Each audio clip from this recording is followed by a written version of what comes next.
with that. Alison, could you take the roll, please? Certainly. Councillor Adam. Present. Councillor Barkley. Present. Councillor Fraser. Yeah, I'm here. Councillor Mackenzie. Yeah. He's just coming in, yes. Councillor McKinnon. Present. Councillor McLean. Present. And Councillor Patterson. Present, Alison. Perfect, full attendance.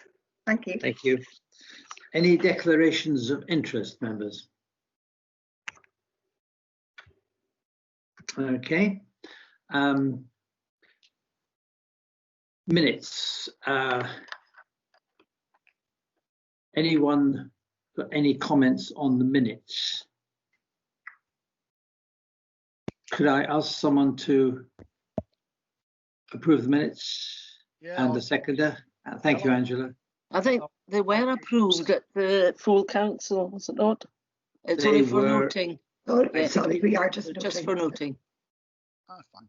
Yes, you're quite correct. Yeah, thank you very much. Okay, let's go on to the first item, which is the Scottish Fire and Rescue Service. Alex McKinn. Yes.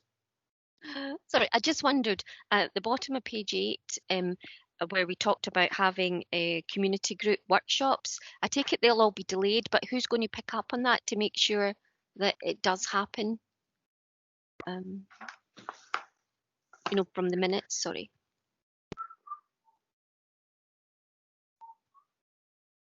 Yeah. Whereabouts is this? Right at the bottom of page 8. Yes, you know, where we said that Right. Agreed that the workshop sessions from community groups from across the area will consider areas for joint work. Yes. it was just but I mean, just so that somebody has got that on their agenda to make sure that it doesn't slip, because we can't do that at the moment, obviously. Chair, yeah, well, I can take yes, that on. Di. Yeah. Yes. Okay, so you made a note of that. We have a system in place on the Black Isle. I'm not quite sure. There isn't a similar system for Dingwall and Seaforth, but I know this is something that is being looked at. So Di, this is something which you and I between us will follow up, and perhaps Margaret as well. Margaret, you got something. Yes, Gordon, I think at the meeting, if my memory serves me right, you did say that we would, and I, take it forward because you were aware of the Black Isle, how the system worked, and it worked very well. So, you know, I think you were tasked with it along with Di, and I said I was willing to help. Right. Okay. Well, this is something we'll need to look into. Thanks, Angela. We'll pick that up. Margaret and I between us and Di will look at that and try and get something up and running. Thank you for that. Right. Yes. So let's continue and go on to item 4, the Scottish Fire and Rescue Service. Alex McKinley is here to introduce the report. Hello, Alex. Good morning, Chair, and good morning, members. Well, it's not typical. My phone hasn't rang all morning, and as soon as I give a presentation, the phone rings. So apologies for that. Let me silence that. Yes, I'm the group commander for Highland North area, and I would just like to thank you for inviting me to provide an update on the local priorities today. I appreciate the agenda is quite full. But there is just a couple of points I would like to address within the report that I've submitted to you before answering any questions that you may have. The first one I would like to bring to your attention is accidental dwelling fires. You will notice that the figures for the accidental dwelling fires remains very low, with only 2 accidental dwelling fires within this reporting period. This is welcome news. When you compare that to the total number of incidents within the Highland area, which is on the right-hand column of the report, which shows 26 incidents of this type in the same reporting period. If I can give some contents to that 2 dwelling fires, these were very minor fires with little operational activity. They weren't protracted incidents at all, so they were minor fires.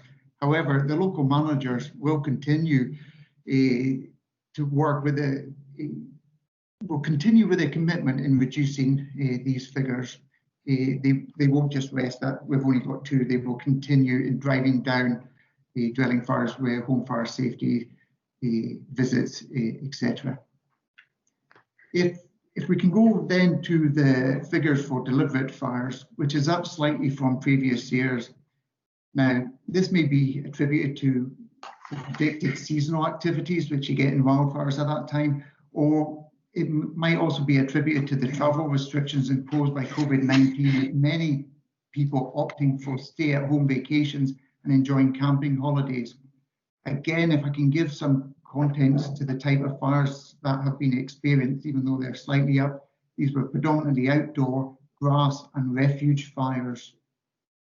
To tackle deliberate fires, including wildfires, bonfires, we continue to target our fire safety resources at seasonal fire-related topics such as muir burns, summer recreation, camping, candles, etc. And we continue to promote best practice and partnership, working through the wildfire, the Scottish Wildfire Forum, and targeting key groups ahead of known peaks in wildfire activities.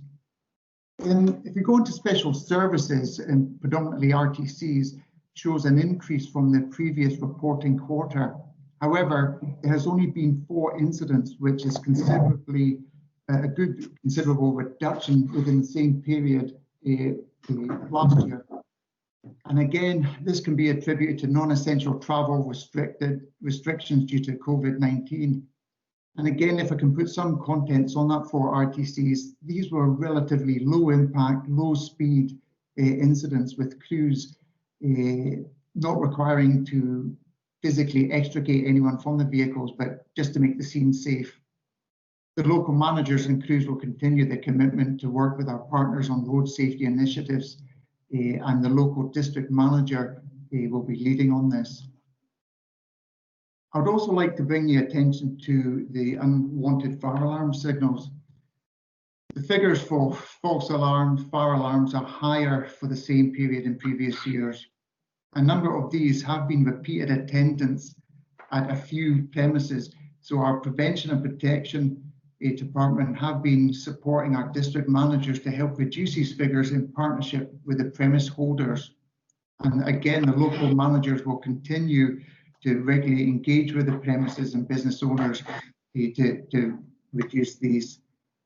And I would just like to finish, Chair and members, by taking the opportunity to praise the crews for their continued work tirelessly to provide operational cover for their local communities, and the figures of the availability in the report reflects their commitment. And I would also like to take the opportunity to recognise the employers who support the crew members to leave their primary employment to attend operational incidents as well as training events. And I'm happy to take any questions that you may have on the report that I submitted. Thank you very much indeed, Alex. There are some questions. Yes, Councillor McLean. Thank you, Alec. It's a good report. Can I start? I've got a couple of questions. On page 11, at the top paragraph, you talk about a reduction of fire-related antisocial behaviour through targeted youth engagement, and I wondered how that is being achieved at the moment. And the report is from July to September, and I wondered, I think you touched on it in your presentation, but do you have any concerns with more people being at home or working from home that the accidental dwelling fires could increase, and is there any special advertisement that's going out, to make sure people are more aware of what's going on in the home? On page 14, where you mention about the targeted home fire safety visits and installation of free smoke alarms and heat detectors, how could we feed into this? I mean, I've seen it being done, and during the COVID, it's very welcome, but because especially over the last 10 months, I think we're all much more aware of people that might be a bit vulnerable. And do we just, how do we feed into maybe highlight some places that, or some individuals that might be vulnerable that need this help? On page 16 about the non-fatal accidental dwelling fires, is this, do you think, because of there are more fire detectors in place because of the work that the fire and rescue service have been doing, or is it like more sprinkler systems, or what do you think is the reasons that there has been a reduction in the fires? You answered the question I was going to ask on page 17. On page 18, which links into the youth work about the driving ambition and safe. Sorry, I was just going to say, Angela, I haven't been taking notes. There's a lot of questions there. Can we just take them one at a time and I can answer them as you go? Sorry, I should have been taking notes as you went. I think we're up to about 5 or 6 questions there and I lost track. So I've got to get in quick before the chair tells me to shut up. Oh, right. No, I appreciate that. Can we focus on the home fire safety visits just now? Yes. Obviously, that's quite challenging just now, and with the lockdown, we are not doing home fire safety visits. Well, we're doing them to very high risk where there's no smoke detection. If somebody or a partner or anybody identifies that a home has no smoke detection, we'll deem that as a very high risk, and we will go out and we will install smoke detections.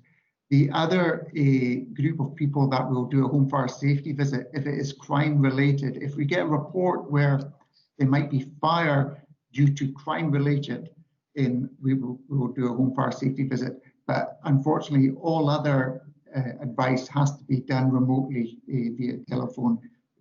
Obviously, we're trying to limit the spread. Okay, that's fine.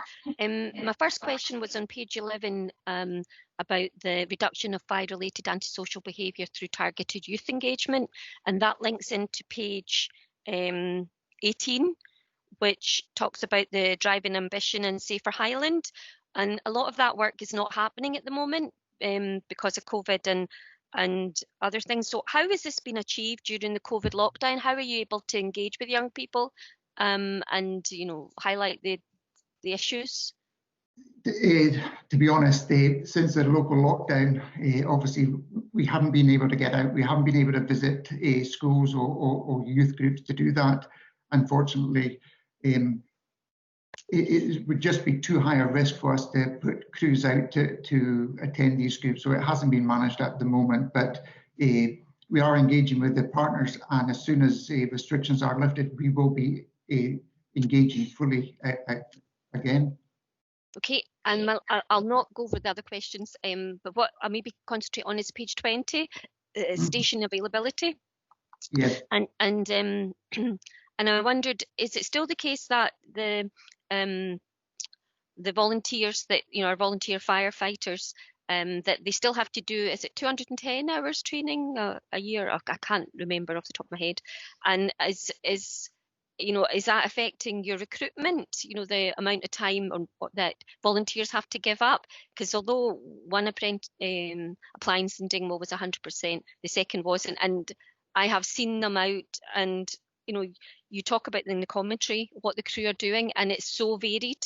And especially just now during COVID, they have a lot to deal with.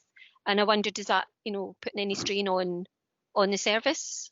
And the age profile, trying to recruit more younger people into the services. How are you finding that?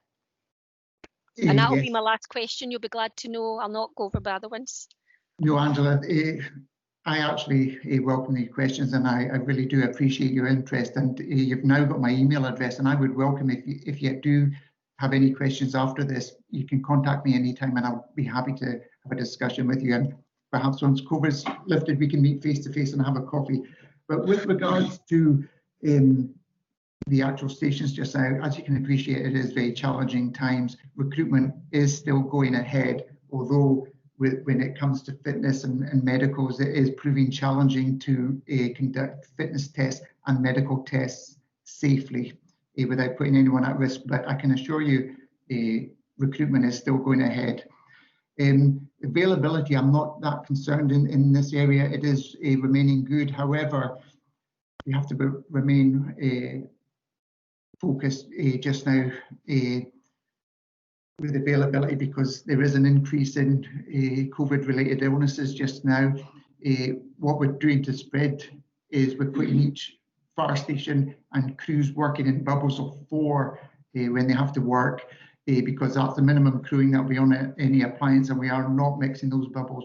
With regards to training, they're training remotely on non-essential training using our e-learning platform, LCMS we call it. So they are working and getting paid for that training, working remotely from home. The only training that's ongoing just now is risk critical training, such as breathing apparatus, incident command. And that will not be done at the station, that will be done at our training facilities. Now, again, we will not mix stations to go to our training centre. It will only be certain bubbles that will be taken down to reduce the risk. So training is still going ahead on risk critical and recruitment still going ahead. Attendance at the station, every station's had a risk assessment. It's got a risk management plan, and all the crews are fully aware of the social distancing and the risk assessment. So at the moment, during lockdown, crews are only attending the station for risk critical maintenance of equipment, and they're only attending the station for operational activity. They're not attending the station for training or any other events. Did I answer your question, Angela, there? I think so. She's nodding. All right, okay, thank you. Thank you, Alex. Councillor Fraser. Yeah, thank you very much, Alex, for the report. It's there's lots of positives in here. I think Angela's wrapped up a lot of the questions I was going to ask.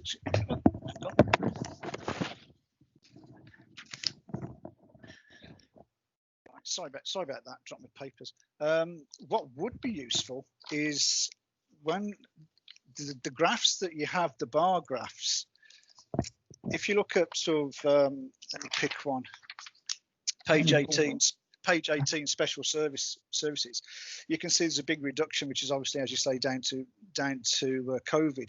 Is it possible to put those bar graphs all onto one page? Because using the scale that you've got, it would be really useful for a summary, because we can go straight away without having to go backwards and forwards over the pages. If it was just on one page called, I don't know, I'm not sure what you could call it, just a summary of the graphs contained within the report. False alarms, it shows down. The special service RTCs is obviously down. That's obviously down to COVID. But deliberate fires shows going down. It'd actually be quite easy to show the trend there on one page. And I think for me, that would be extremely useful, and we could pick it up straight away. So, just so I understand, sir. Well, you've called me sir. I like you. These, if you can see these little graphs here. I can't see that. I'm afraid it's not coming up. Is it not? Oh, right. But each subject matter, your camera wasn't focusing on it. So just so I understand, each subject matter is all on one page for each one. So you're wanting all the subjects put together on one page. All on one page. So you just have the small block graph. Because the scale that you've used, you would be able to get all those on a landscape A4, and we could look at it straight away, and we can see a trend across all subjects. It would just make it easier for me from flipping backwards and forwards, because what I was actually going to do was actually going to cut these graphs out and try and do it myself. Okay. Yeah, that was a bit blurred when you saw that. I'm not sure if I can hold it to the camera a bit better, but it's these graphs. On the right hand side, you would like all the subject matter and each one of those graphs on one page. Yeah, on say landscape, so we could see straight away. It would, as a summary, if you like. It's just an observation rather than a question. No, I appreciate any feedback on that. What I'll do, I'll ask our analytical team.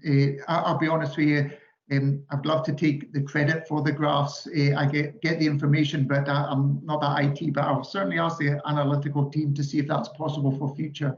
Because I'm quite happy to cut those. I'm quite happy to cut those out, put them onto one sheet of paper, scan it, and send it to you to show you what I'd like, and see if that's possible. Well, if you don't mind doing that, I would appreciate that. Take 10 I'll- minutes. Okay, and I'll try and do that for you in the future. That's wonderful. That's if the committee think it would be useful. It sounds like a sensible idea, Craig. Try it out, and your offer of help is appreciated. If you could liaise with Alec over that and see where it goes, but it might well be useful in the future. Yeah, I shall do that. Thanks. Councillor McKinnon. Thank you, Chair, and thank you, Alec, for your report. Maybe somewhat disappointing that the report is nearly 3 months out of date, but I fully appreciate when the papers are written, that are written in December and the quarter hasn't finished, because in relation to ways of living, I mean, this report is up until September. We're now into a different, the nights are longer, people are staying at home. There has been a lot more cars on the road between October and December until we went into this lockdown. I do see your appliances a lot on the road in the last few months. There's hardly a week that goes by that your appliances aren't going through Con and heading to Dingwall. They seem to be back very, very quickly, so it seems to be a lot of false alarms. And I fully accept that that's something that needs to be addressed, because it's a waste of time when you're going to the same property time after time again for these false alarms. One thing I would say is I have to praise the station availability on page 20, as already been alluded to. I think it's excellent, and especially in these trying and challenging times. We take it for granted that when we hear the emergency service going through, we don't realise that the risks they are put to, especially just now, that your fire officers are at risk at any time when they're going to fires and things like that. But I appreciate that the availability in this trying times. One thing I would ask you is, when you go to a property and you think it's empty and there's a fire, how do you risk assess that? Because I know there was one call out in Dingwall that you went to, and there was apparently a risk assessment done that it was okay. You're back at that property again in 20 minutes.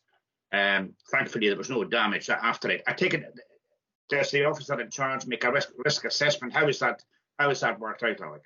So you're asking if we turn up to a fire on a property that's empty? Yeah. Yeah. Obviously, we're going to risk our lives a lot to save savable lives, but we're not going to put undue risk on our firefighters to enter property to save when there's no one else to save. So what we do, we'll do a dynamic risk assessment. The incident commander will turn up, do a dynamic risk assessment. He'll work out is anyone in the property. But again, we also know there's an economic cost of property. So of course we're going to try to save the property. So if the fire can be fought safely from inside, because unfortunately we have to enter the burning building to fight. If it can be fought safely within inside, using all our standard operating procedures and the risk assessment, whether it's an analytical risk assessment or a dynamic risk assessment, it'll be down to the incident commander. What the incident commander will also do, he'll sectorise the building, he'll appoint safety officers as well. The safety officers are there to challenge his decision-making process in committing crews into a property that doesn't have a life risk in it. Yeah, I'll be honest, the property I'm relating to is a council building, so you're called there, and there was an assessment made and you left it, but you're back again 20 minutes later, and I think it was a toaster or something like that was on fire. I was just curious how the risk assessment was done. Oh, so sorry, perhaps I misunderstood you the first time. So they didn't gain entry the first time, it was an alarm and they were called back to an actual fire. Is that what you're saying? Sir? That's what we were told, because you were back there within 20 minutes again at the same property. Right, okay. Sometimes we do get called out to an alarm call. Now, it's up to that property managers, the stakeholder, the key holder, to meet us at that property and take us to the fire alarm panel, find out which zone is, and we'll carry out an investigation. But sometimes a fire isn't obvious, and you know how these smoke detectors are so sensitive, they can go off at the very early stages.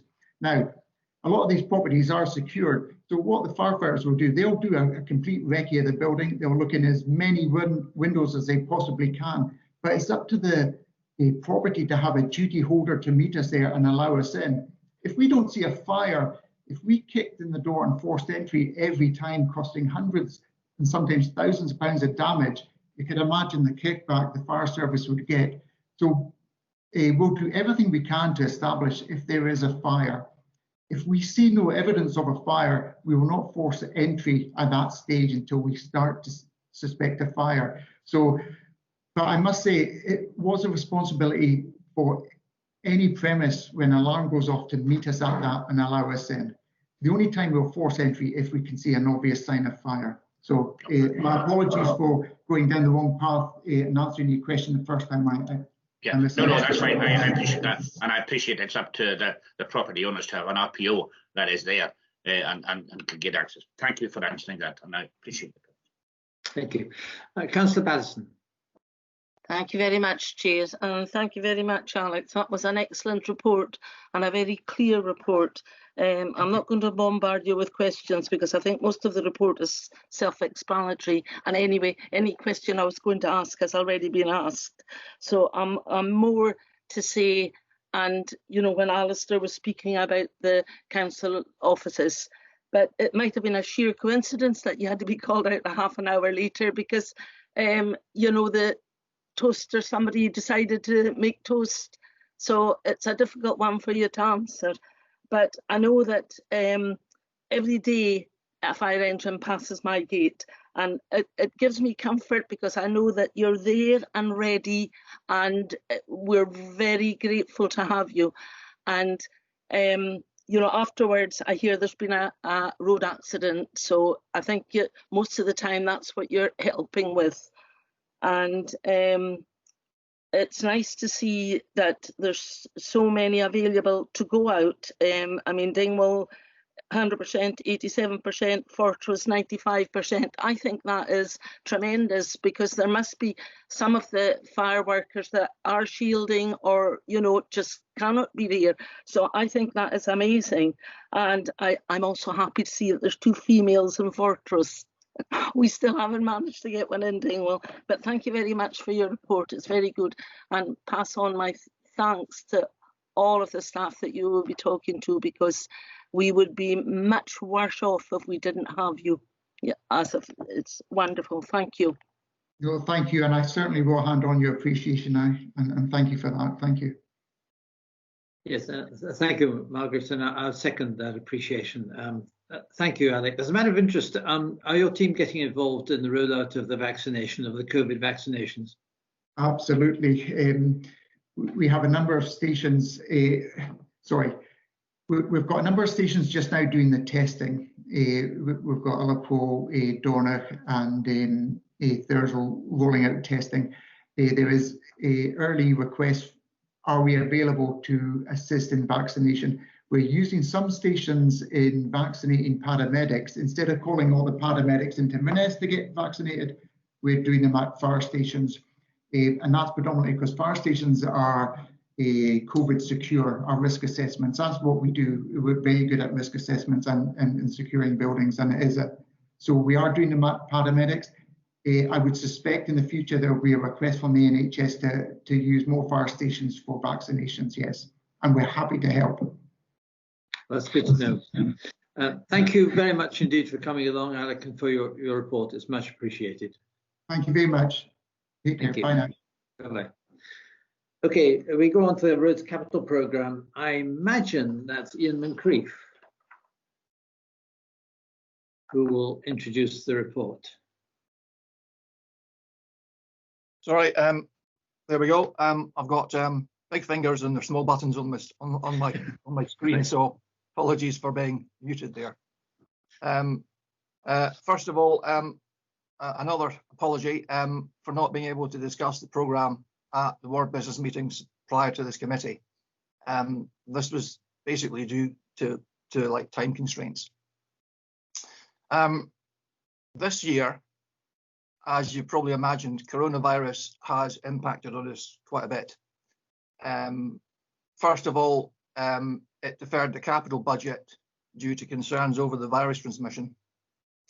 The Scottish Government's basically shut down all construction work apart from the very worst potholes on the most important roads from early April. And once those restrictions were lifted, we then had financial restrictions within the council, which meant that the capital budget was withheld. At this point in time, it's unknown if the unspent capital budget will be carried forward. It's also unknown if the additional capital funds that were previously discussed will be allocated. And we also don't know how those funds, what the process is for allocating those funds. So consequently, to give you some sort of, to give you a programme that I think can be delivered, I've based the work on the standard capital budget for 2022. And it's very much a precautionary budget. That only the normal capital budget allocation was used. Unspent capital was not assumed to be carried forward, and no additional capital funds were also included. I think we may get extra money, but at this point in time, I don't know. But I have to prepare and present a costed programme. And also, we don't know what further impacts coronavirus itself is going to have. So as you can see, what I've done is I've prepared both the surface dressing and overlay programme with red lines. Schemes that are above the red line should be able to proceed given the basic capital budget, coronavirus accepted, and schemes below the red lines will be funded if and when additional money becomes available. Schemes will be selected as appropriate and alternated between wards 8 and 9 so that there's a fair split. The programme was put together on the following basis. Schemes previously approved at committee but deferred were included first, and then schemes ranked in terms of strategic nature and then condition. This year was kind of different as well because all our roads in the area have been inspected on a rolling programme. Defects such as cracking, loss of texture, deformation, etc. were collected using an array of sensors in a big yellow lorry. You've probably seen it from time to time. This data was then analysed to rank all the defects from worst to best. When I got this information, I split it into the different wards and then into the different road classes before prioritising them so that I can identify the most strategic schemes needing work. But I think it's important to realise that not all the defects listed from the sensors are actually included in the capital project. There's clearly far more. It's also unlikely that all the schemes listed here will be undertaken this coming year, even with additional funding. And it's the intention that schemes that are not delivered will form the basis for next year's programme. So I'll be pleased to take any questions. Yeah, thank you. We understand you're working in a difficult and uncertain financial environment. Councillor McLean. Thank you. Yes, and it must be very frustrating as an officer that wants to make improvements to the roads, not to be able to do that, because we all as local members contact you about roads that are badly needing done in our area. I don't have any objection to what you have here, Ian, because I think you're the expert, and you can see that for some roads, it's just about the whole of the road that's needing done over faces. So I don't have an issue with that. I think you touched on it there, but my question was going to be, do you have the staff and resources to do the work required and within the time frame considering COVID? And you mentioned how it's affected the performance up until now, and what's the window for the completion of the works, because you can only usually do this at certain times of the year, and because it's time limited. And what other works are the staff doing, you talked on page 23, you mentioned the revenue budget, and I thought there was some revenue tasks that the same staff would be doing, perhaps like ditching or things like that, that are under the cyclical maintenance. And is there any opportunity for having perhaps local farmers or that helping with that, so that that work is, vital work is still done?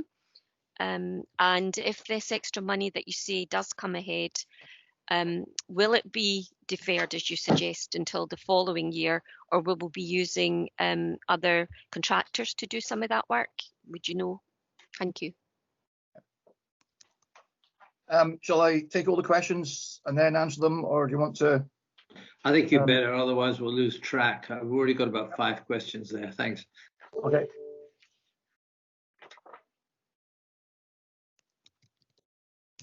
Oh, okay, sorry, I'll just answer the questions just now. Fair enough. Yes, it is very frustrating not being able to undertake the works, Councillor McLean. That impacts on both not only myself and my road officers, foremen, right the way down to the men. But essentially, it is what it is. We just have to make the best of it and carry on. In terms of staff and resources, it's always difficult, and I recognise that no matter, it doesn't really matter in terms of like having a wish list of how many people you need and what plant and resources you would like. It has to be completed within the budget, and that is a significant consideration. Whenever we look at these schemes, wherever possible, we try to design the work so that the DLO can undertake it. Essentially, touching briefly on the revenue budget will not allow the use of contractors. But clearly, there are some jobs that are way beyond the DLO's scope. I'm dealing with a landslip, fortunately not in your area, where we are going to need roped access. And whilst we are considering putting our men on a roped access training course, dangling off a cliff face with a bit of twine tied around your middle is not something that we would normally do. So there are exceptions to what we can normally do, and that's when we bring in contractors. But every time we use a contractor, we're getting further into the red. So it's very much a balance, you know. There is a window for the completion of the work. The surface dressing, typically we would receive the plant in probably about early to mid-June. That window continues round to maybe September. But it's just a question of actually delivering the plant on site and starting work. We need to order the chips. We need to order the emulsion, and that has a lead-in time. So it's difficult this year because we don't know what the coronavirus is going to do, and the financial decision as to press ahead or not to press ahead is also going to impact on that. That's really why I've taken the programme as being the absolute minimum budget, and I'm fairly confident we'll still get that. If we get anything else, we may be able to increase the amount of surface dressing. But given the chips have to be pre-ordered, it's more than likely that we'll spend any extra money on surfacing as opposed to surface dressing. The window for surface dressing, for surfacing extends basically throughout the whole year, but clearly we can't do it when there's snow and ice about. The other factor with doing capital works in the winter is that our primary work then is gritting. So if our men are out in the morning and then in the evening, we have to be mindful of driver's hours and working time regulations. And in terms of efficiencies, sometimes we're not back till 10, 11 o'clock in the morning, and then we're out again. The men go home just after 4:15. So there isn't much of a working day. So we really try to get all the surfacing works done outside of winter. Now this year the capital budget wasn't released to us until I think it was 2 weeks before winter started, and that's had a significant impact on us. We're hopeful that we'll get a good end to the season and we may be able to deliver some of these capital works. I think that's. Oh, well, your last question was, do our men also undertake other works? Yes, they do.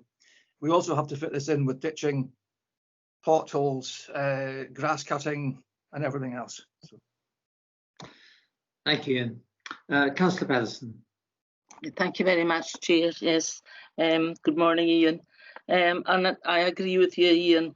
This is very difficult every year for you to make that judgment and use your experience, and all the councillors saying, well, we want this one, we want that one.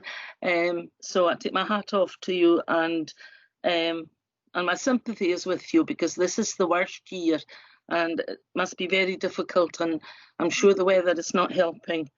And I agree with all what's on the list. There's only one that I want to just put forward a word if there's any slippage, which I very much doubt, and that's Lochhusia and Lochfarrell, especially up past Keithtown, because the road's like a piece of lace. And I know I've spoken to you at length about this areas. And then when you get up to the very top of Lochfarrell and you go right and left, the road is just falling apart. And there's more and more houses being built up there and people living up there. And I just want to put a plea in for that. And we could spend all day telling you other areas, but I think, you know, we are where we are, and the list here, I think it's pretty fair. So thank you for that. Thank you, Ian. Okay, thank you.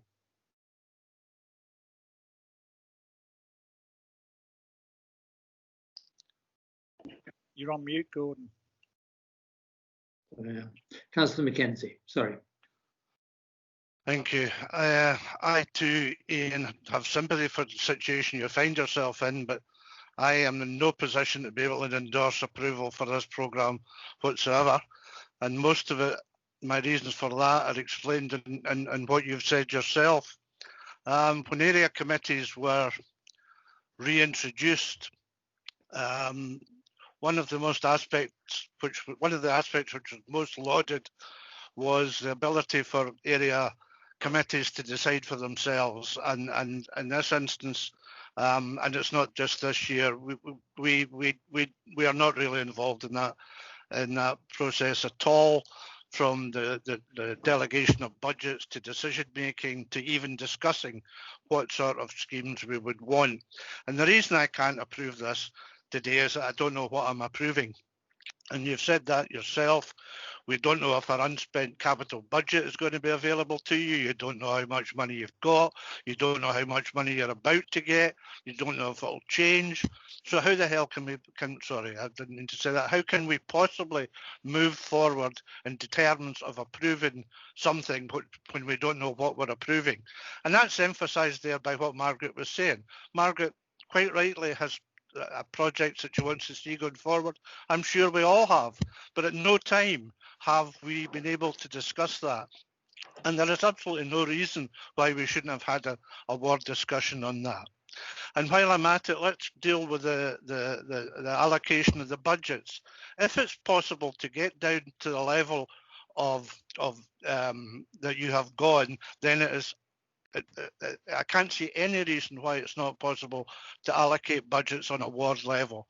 So I don't know in this programme going forward if Dingwall and Seaforth are getting what they're entitled to, what they're due, whether Black Isle is the same. I don't know. And if I don't know, I'm not prepared to go forward with improving it. So until I've got more knowledge about current budget, future budget, and a prioritisation of the schemes after discussion at a ward meeting, I'm certainly not going to vote in favour of this. And well, I'll just leave it at that. Just one final point, if I could say, quite very much in favour of doing what's in process at the moment and getting us through to the end of the financial year in terms of the work that must be done. But apart from that, I would look for a deferral. Ian, is there anything you want to say about that? Yes, I can understand Councillor Mackenzie's views on that. I think I'll be honest, there are many unknowns. I mean, and I've sort of outlined some of them already. My concern is that if we wait until we know what's going to happen, we will first of all miss the surface dressing season. And as I said earlier, we really have to sort of make a decision on that probably in March at the latest, to pre-order the chips and the emulsion. The other schemes could be deferred until a later committee. And I note that although I asked for a ward business meeting, I was actually, I believe there's one set up in 2 days' time, which is sort of defeats the purpose, I'm afraid. It's like I've tried to present the schemes in terms of both the strategic nature and also in terms of the severity of the defects.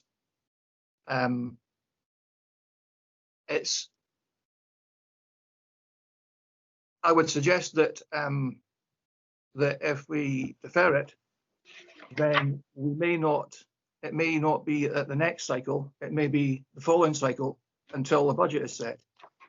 We normally don't get a budget finalised until well after the start of the financial year. This is really a means of having a process in which, if we get more money, we can select the schemes that are on the list. And I would be happy if you want to review the list of schemes, Councillor Mackenzie, so that we can get a prioritised list. That really isn't a problem. But the list there that I've produced shows, in terms, first of all, in terms of this is the strategic nature of the road, looking at A's, B's, C's, and finally U's, and then within each category, looking at the worst section of road. So yes, I think that's all I've got to say on that. Thank you. And well, look, we do have the budget leader here, Alistair, would you like to respond to Graham's comments? Craig, I'll come to you in just a moment.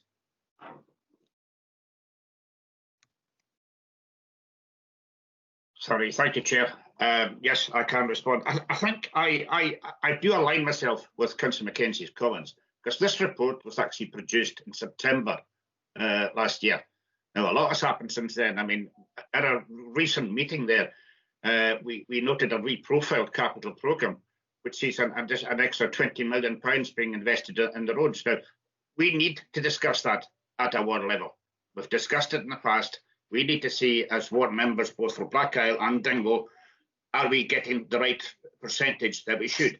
And I think we should have an emergency meeting of a ward, which can be discussed next week, and bring that forward again to this committee, because I think it is inappropriate, especially in these times when there is so much uncertainty. I accept, Ian, that it is extremely difficult, the way budgets are. Goodness knows what's going to happen today with the announcement. Can construction go ahead? Can we go ahead with our road programme? There are so much issues in relation to COVID. But I think as ward members, we need to sit down and be content ourselves that we are getting the correct percentage and that we are happy with the proposals. Because until we saw these papers, I had no idea what the capital programme was going to be for our ward. Thank you. Councillor Fraser. Before I ask my questions and observations, can I agree with Graham and Alistair? If we have the potential within our standing orders for an emergency meeting to discuss this, I would be quite happy to agree with that. The other points, I have immense sympathy with Ian I work closely with Ian on a number of schemes. Ian is in a very difficult position when he doesn't know what he's actually working with, and that, as a senior officer that we rely on, is really not acceptable. We're not being fair to, I think, to Ian, that we're asking him to do and produce a report that we can agree. I'm not getting emotional, by the way, it's just blinking like this. So I think to have an emergency meeting that gives Ian the best opportunity to come up with a report that is acceptable to both wards, and to try and take a bit of the pressure off Ian and his team and Laura and Gary. I think we need, if that can be arranged, then I think that would be a way forward. I'm not sure what Ian would think to that. But getting on to my observations, first of all, I'd like to do a personal thank you to Ian and Laura. We had that torrential rain the other month, and part of the area between Shaw Mill and Jemima was in the process of being rushed away, and that was dealt with as quickly as possible, and a lot of problems were avoided there. Picking up on what Angela says, I've said for many times about ditching, and if we can liaise with landowners and get them to help us, many of the problems I think we encounter in our different areas of our ward could be alleviated. Findon Brae, for one, down to the Cromarty Bridge, is just one example. The amount of times that you see silt on that bottom corner is well recorded. Mentioning ditching and drainage, we had the top of the, I can't not say anything about the top of the Fairy Glen. The barriers, the safety barriers, do need to go back in. But what I would say is that the ditching that was done and the drainage that was done last year, I am sure alleviated another slip at that point, because if we lose that part again,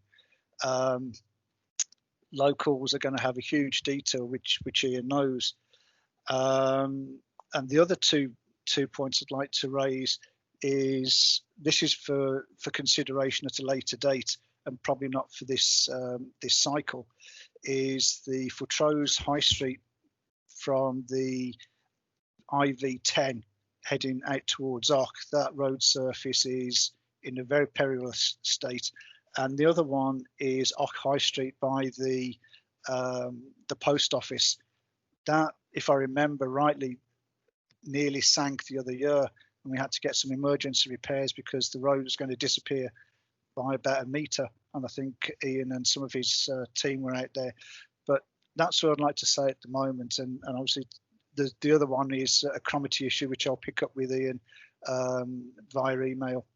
So I think I've covered my points, and I'll be quite happy to agree any emergency meeting to discuss what we can do and what we can't do to help Ian deliver the projects that we've got on at the moment. Thanks, Craig. Ian. Yes. Thanks very much for your for the thanks. I'll pass it on to my roads team. Use of landowners and farmers, that would be a big help, but essentially that's still money going outside the council, and it's essentially a contractor. We're still paying for it, and we're not in a position to pay for contractors, I'm afraid. So when it's something that's like the flooding event, when we get an awful lot of snow coming down, yes, we will. It's an emergency, and we will use a farmer or a contractor. But we're not in a position to use them for general work. You mentioned about the percentage of the capital budget being allocated to each of the areas, each of the wards.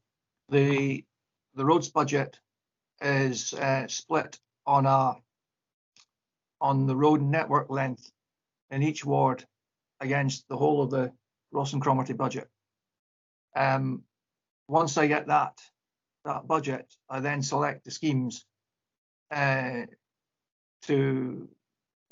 I feel are best suited to dealing with the issues in each ward. In terms of the Fortrose High Street and Och, we'll have a look at that, Councillor Fraser, and I'll look forward to your email regarding Cromarty. Thank you, Margaret. You've got another point. I think you've already spoken on this. Do you have another quick point? No, I just think my hand wasn't taken down. Your hand wasn't taken down, right? Hand. Thank you very much. No, and just to say another thank you to you, and it must be a very difficult time. Yeah. Okay. Just want to check. Angela, do you want to raise another point? Yeah, yes. I think it's a very difficult position. It seems to be that I feel as if perhaps it's lost in translation, because every one of us have said how helpful the local teams are when we've had any issues. They come and help.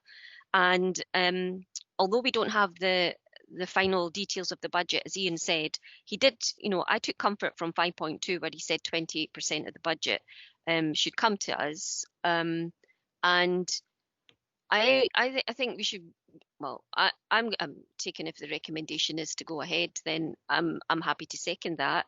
But there seems to be that because we at a local level are saying that we don't have all the information, and at a ward level we're saying that, but at a strategic level we are making decisions, and Ian, as one of the local area managers, hasn't had that communication yet of what his allocation is, and it's all built on how he has to order the equipment or the materials.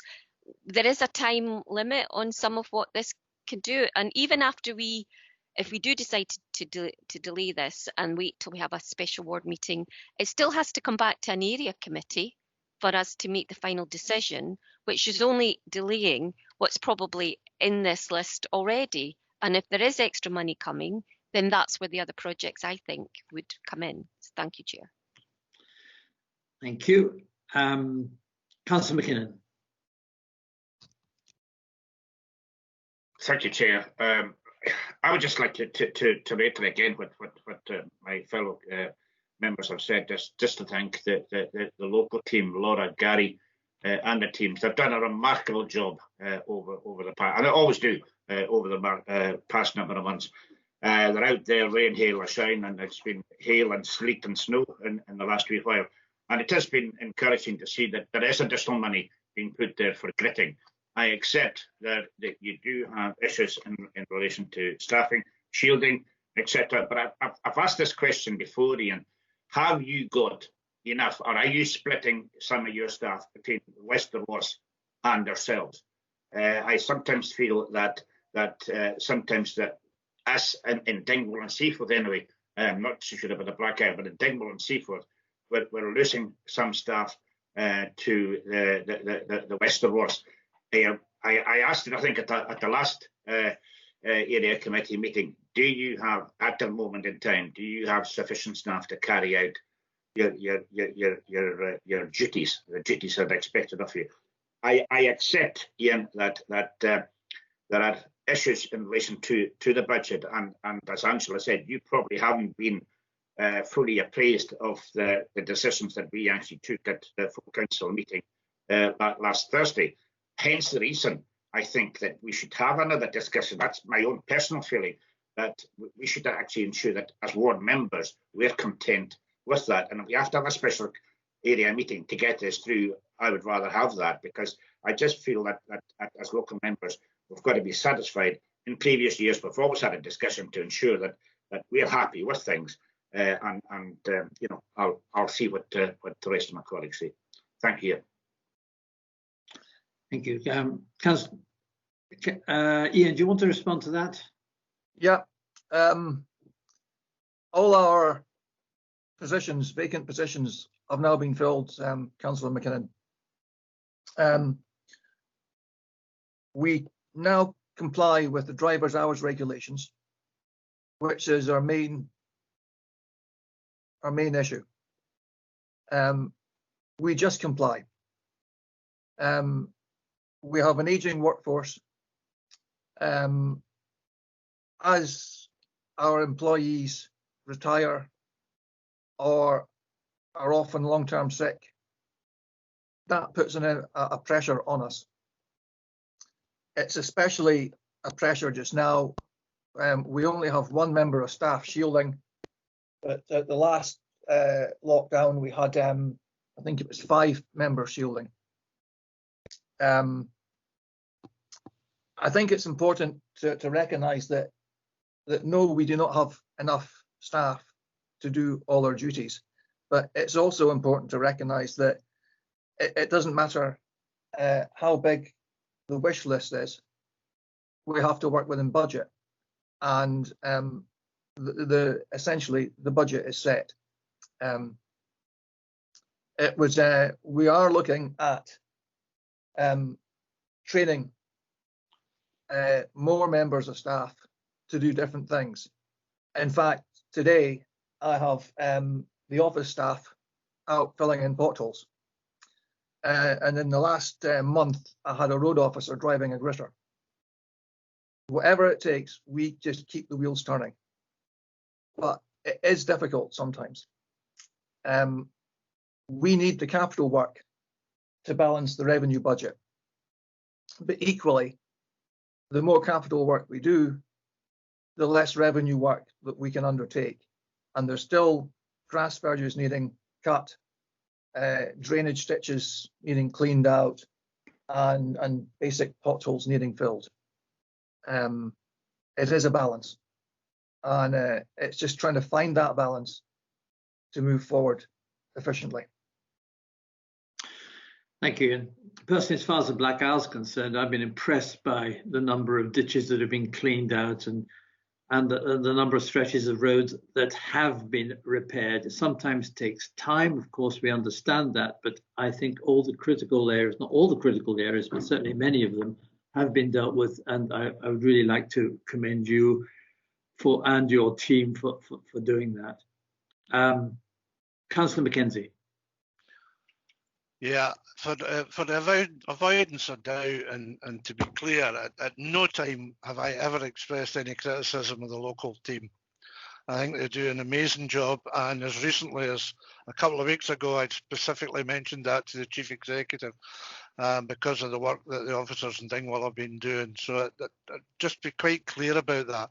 My objection here is to the process, to the lack of involvement of local members, and the ability to have some sort of concrete budget for our own particular area. Thank you.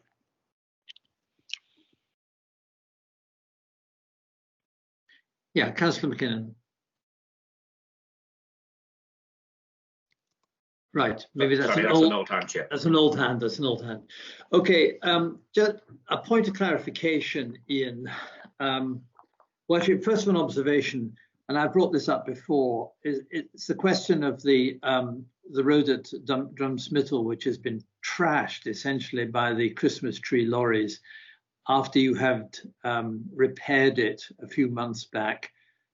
I really do feel that the farm, which is one of the biggest Christmas tree farms in Europe, I believe, should be contributing towards the repair of this road. Now, I don't know how that can be done, but it would be worth, I think, looking into, even if it's a direct approach to the owner of the farm, because there is no doubt there is a relationship between the condition of the road and the number of lorries that go along it, up to 20 a day, I believe, during the season.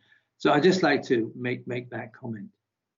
Now, on the substantive issue of budget and what you are able to do at present, can I just ask for the clarification, Ian? Above the red line, which actually comes out of the black line in our papers, this is the work which you reckon that you can do on the current budget. I have no concerns about that as far as the Black Isle is concerned, because we were consulted about this and we agreed to go with Bog Allen, and that was something that was decided some time ago. I'm not sure about Dingwall and Seaforth.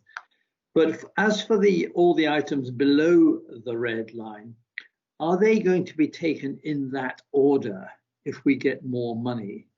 Or is this a matter for further discussion at ward level? Some of the schemes you'll see below the red line, some of the schemes are fairly small, some of them are fairly big. You can't really, clearly you can't fit a big scheme into a small budget. So I can either select a scheme that will fit the budget, or alternatively, I may be able to stop the work halfway through, or 50%, 60% through, whatever, to suit the budget. I would be, I'm relaxed about the order of those schemes, and I would be okay coming back to you through perhaps the ward business meeting. Those schemes are ranked though in terms of the strategic importance and then the severity within within those road classes. Wherever possible, I would stick to that list. Okay, thank you for that clarification. It would seem to me in that case that we don't know what the final budget is going to be. I think I'm right in saying that, Alistair. That's yet to be decided. We don't know how much extra money there's going to be for roads. I am not sure personally that there is much more that we can do right now. We've been asked to approve the scheme as it is presented to us. I would suggest that as and when the budget becomes known, there is a rapid meeting of the two different wards to go through these different schemes with Ian, so we can get a more defined list of what is possible under the increased budget. And that's done as rapidly as possible. What I'm not sure about, and Di can possibly advise me on that, is whether or not that process has to be ratified at another area committee. Or can we simply go ahead on the basis of what the ward business meetings agree?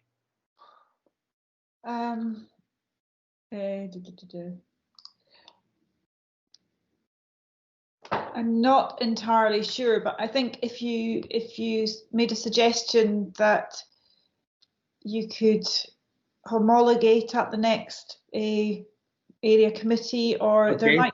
or you could have an emergency committee set up where you could take it back to committee. And there's a possibility of a special area committee coming up maybe in April, isn't there, or before April, to deal with other funding? Well, can I suggest that, and we want to do something which is as straightforward as possible and gives Ian the ability to get on with work as soon as the money becomes available. That's important. Can I suggest then can I ask your agreement if we could approve the road maintenance programme for the Black Isle, Dingwall and Seaforth on the basis that additional meetings take place at ward business meeting level in order to define the priority schemes as and when, as soon as the precise budget becomes available, something along those lines. And if necessary, these decisions can be homologated at the next committee, at the next area committee. Would that make sense to colleagues? Councillor Mackenzie. Thank you. No, it doesn't make sense to me. If we approve these today, that's that approved. It'll then go to full council and the minutes will be approved then. And all of a sudden it's set in stone. I don't see any reason why we need to do that. We can approve what needs to be done now until the end of the financial year and leave the rest for further discussion. Ian, if we were to do that, would that hamper your operations? That rather depends when the next committee would be. Bearing in mind that I have to organise emulsion and stone chips for the surface dressing. If the surface dressing didn't go ahead, then that money could be spent on other overlays. But I would say that, as I've said before, those schemes are ranked in terms of previously approved schemes that were undelivered, and then schemes that were identified as having the most strategic roads having the worst routes or the worst defects on them. I can't see myself changing that process in delivering a draft programme. Can I come back on that, Chair? Yes, certainly. I've absolutely no difficulty in sanctioning the ordering of whatever is needed for surface dressing, because for whatever scheme we come up with in the future, and however extensive it is, that stuff will not go to waste. So I've got no difficulty with that whatsoever. My difficulty is with the programme itself and the prioritisation within it and the aspects of fair allocation. I have to admit, Graham, I don't fully understand your point. Could you perhaps elaborate on it? On which point? I thought that was fairly clear. Well, the fair allocation. Yeah, if they can bring a budget to us for this area, they can bring a budget to us ward by ward. There is no problem in doing that. I would imagine there is no problem in doing that whatsoever. And people have demonstrated that by being able to bring disaggregated budgets to a certain extent. My plea is to disaggregate the budgets much more fully so that we can have one for an individual ward. I think we all would sympathise with that, but I think we're also all very well aware that the whole disaggregation process has been hampered and slowed down because of the current COVID pandemic. Councillor McKinnon, do you have anything to add to that?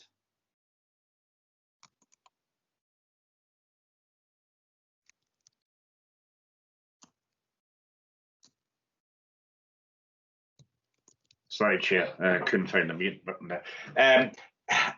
I have sympathies towards what Councillor McKenzie is saying. Me personally, I would rather have had discussions ward by ward, so we can agree ourselves as ward members what our priorities are. And to date, we have not. I see no reason why the items cannot be ordered, and I am fairly optimistic that more money will be made available following on from our meeting on Thursday. I think my gripe with this paper is that it's so far out of date because it was just because of the way the papers are written. I personally would rather that we had a discussion with ourselves in the ward, and then if it has to come back as a start item or a special meeting to discuss our priorities, I'm more than happy with that. I fully accept there's going to be slippages in the budget. That's inevitable because of the situation we're in, winter and COVID, etc. But I see no reason why we can't be realistic and carry these slippages forward to ensure that the money that has been raised and the earmark for our roads can be spent in it, albeit it's going to be maybe a year behind the curve. But it is important that as ward members, we are happy with the percentage that has been spent in our ward and the prioritisation of it as well. Okay, Councillor McLean. Thank you, Chair. I don't think we're going to get anywhere like this, because I do have a lot of sympathy for what Ian is saying, and as he has said more than once, he has to stay within his budget. So if he doesn't know what his budget is, it's very difficult for him to order materials based on what he's proposing if we are not going to agree it.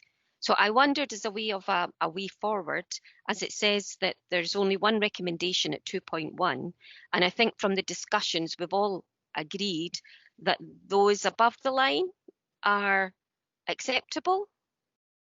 And could we then have maybe a second point saying after discussions with local members and a special meeting of the area committee, because I think the scheme of delegation needs to be followed.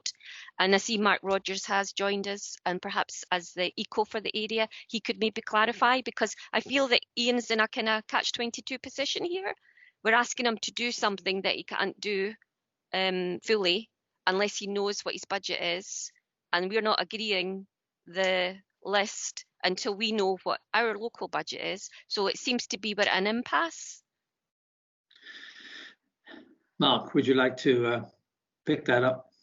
Yes, first of all, I must apologise for being so very late and only just having joined the meeting. I've been tied up in a very long meeting this morning in relation to budgets, and so I'm happy to join this and hear that we're also talking about money and budgets as well, just for a change. I think, you know, having missed most of the conversation, I think the point that Angela has just made is probably the key one.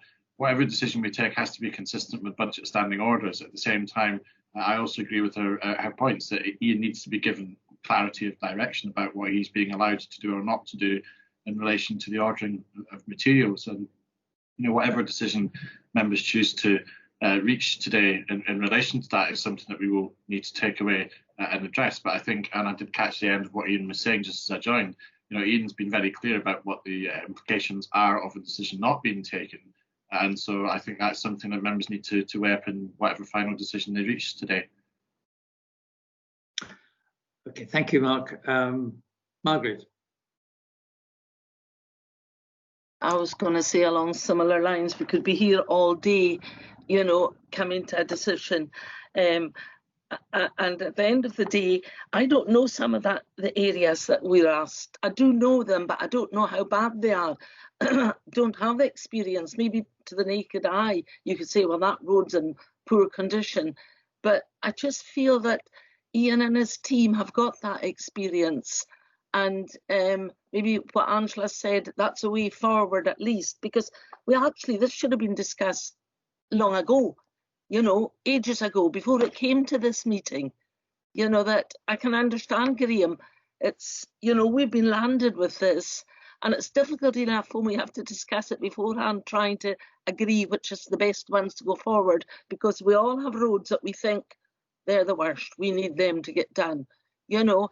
And so just as what Angela said, I think it's a good way going forward. Okay, I'll try and summarise that. We then agree that the projects for which funding is currently confirmed will go ahead, and that projects for which funding depends upon a final budget settlement will be discussed at future ward business meetings and ratified at a future area committee meeting, whether it's a special meeting or the next scheduled area committee meeting. As soon as possible. Not as soon as possible. Makes you think it's away in the future.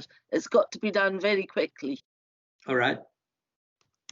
I would suggest that. Does anyone have any comments? Okay. Can we suggest that we go with that recommendation? Ian, does that leave you in a position that you're able to proceed without constraints? Yes, I can proceed up until the start of the financial year. If winter improves, then we'll be able to deliver some of those schemes. If not, then we'll have to defer them until the weather does improve. Okay, thank you very much, and thank you, members, for this discussion. Okay, the next item is town centre funding. And I think Alan Webster is available to introduce this item. Alan. Good morning, Chair. Good morning, members. Okay, quite a short paper before you today, looking at the Town Centre Fund and the second tranche of grant funding that the Council's received from the Scottish Government. I don't propose to dwell on the background to the fund. I think we're all very familiar with the aims and objectives of the fund, and obviously we discussed it at great length at the end of last year. So I'll just cover a couple of key points before we get stuck into the proposals. Just to remind members, you've been allocated, Bids Committee have been allocated 196,364, and the eligible settlements are the same as last time round. They were Conan Bridge, Maryborough, Dingwall, Muirvord, Och, Fortrose and North Keswick. Now there is a subtle difference with this second tranche of funding in terms of the focus is very much on supporting the construction sector. Form British Government's economic package. So that is one of the key drivers in terms of the construction sector. You know, it's looking to get money injected into local economies to support local tradesmen, contractors, etc. Now, when we discussed this late last year, a primary consideration was the timetable. Because it's economic stimulus package monies, the funds need to be committed by the end of March, spent by the end of September. So I think that was at the forefront of everybody's thinking, discussing this late last year, and members suggested that in the first instance that existing TCF projects be investigated as possible beneficiaries of this additional monies. But I think at that time we were cognizant that there were a couple of approved projects from the 1920 award that were encountering budget issues, and as far as the 1920 awards were insufficient to deliver the projects. So I was charged with going away to look at what was required in that regard.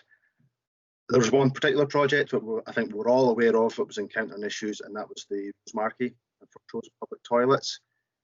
Essentially, the 19,500 that was approved there was insufficient to deliver the project in its entirety. In essence, the budget was a bit light. Tender returns proved to be much higher than anticipated, and they were also hit with some unforeseen costs that they didn't expect. I think it was the Fortrose public toilets had to have the electricity supply reconnected, so that was an additional cost that wasn't expected. The project lead there did alter the scope of works in a bid to bring the project in on budget, but regrettably the tender returns were still higher. So the issue there is, in an ideal world, they require another £25,000 to deliver the project as approved in the 1920 bid. Within that 25,000, it would also allow the 2,500 that is allocated from the discretionary award budget to be removed and for the town centre fund to be used instead. Essentially, it's a more appropriate funding source for this type of project and allow the members the 2,500 to be redistributed within the ward area. So the project, there's no issues with eligibility or deliverability. It can all be delivered within the timetable. And as I say, the extra £25,000 would allow the project to be delivered as per approved and deliver the same outputs and outcomes. Chair, do you wish me to run through the remaining two projects, or do you wish to discuss that one just now? I think just run through the other two now. Thank you, Chair. The second project, 6.2, was Dingwall Town Hall. Now, I think, again, we're all very familiar with the property and the requirement for additional capital investment in this property. I think at the time when we were looking at it last year, we were aware that there was circa £500,000 worth of investment required. The report at 6.2 says a verbal update will be provided. Now, I circulated a late proposal last night from Diagnew from Performance and Governance, where there is a detailed breakdown of what those essential items that make up the £500,000 worth of works. And within that proposal, the number one priority that has been identified is works to the roof repairs. Now, that's estimated to be roughly £100,000. So again, an existing TCF project, no issues in terms of the eligibility or deliverability there. It's a very important asset on the high street of Dingwall. I think we also have to be cognizant, and I haven't put this in the paper, that Historic Environment Scotland monies have also gone into this property over the years, And with that comes obligations as well. So in terms of access and usability of the property. So I think we just have to be mindful of that when looking at investments, you know, that there are expectations that this property will continue to be used and open. Obviously the museum are involved there as well. That's linked into another TCF project as well. So as I say, £500,000 worth of work, but one key priority area of expenditure has been identified, which would be TCF eligible. And the third and final project, again, I think we were all aware that there was an issue here with the North Keswick A9 lay-by project. And as far as in 1920, members approved £30,000 for the project. In essence, that was insufficient to deliver the aspirations of that project. It would only deliver essentially a small component, i.e. the lighting. The issue there is, or the approved project, sorry, was to deliver waste disposal for motorhomes, delineate some spaces, do some interpretation, signage, etc.